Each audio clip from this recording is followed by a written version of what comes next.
Hello and welcome back to Up Close with QP. This week we've got the latest Hublot Big Bang Unico Chronograph. And the big news here, it's smaller. I know it doesn't look it, that's what you're probably thinking, but it is. This is the 42mm version of the Big Bang Unico Chrono, down from 45. So, does that make it more wearable?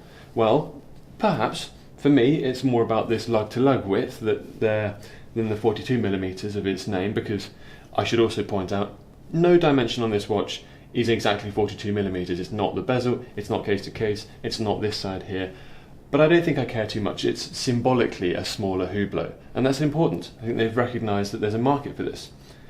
On me, for a week, I found it surprisingly comfortable from the case dimensions. Less so because of this deployment clasp. I find it's quite big and really can dig into your wrist. But nevertheless, set it upright and I've actually found it surprisingly easy to wear around the place. But some of the things I really like about the watch are actually the ones that take a bit longer to discover. For example, I'm a big fan of the Unico Chronograph movement. It's really smooth and simple to operate, it feels good, those pushes are ever so much more delicate than a 7750. It's also a flyback, by the way, which they don't really mention. I think they don't get enough credit for that.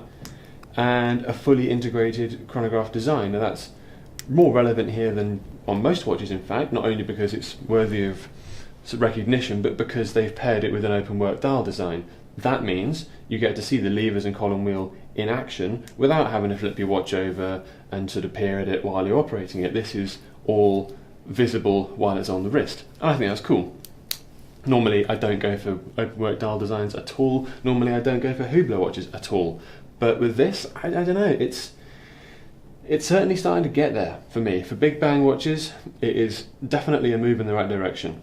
This one's cased in titanium with a ceramic bezel, and I wouldn't say that gives you a feeling of immense lightness, but it does give you a sense that you're wearing a thoroughly modern watch, which is very much, again, what I would want from Hublot were I to buy one.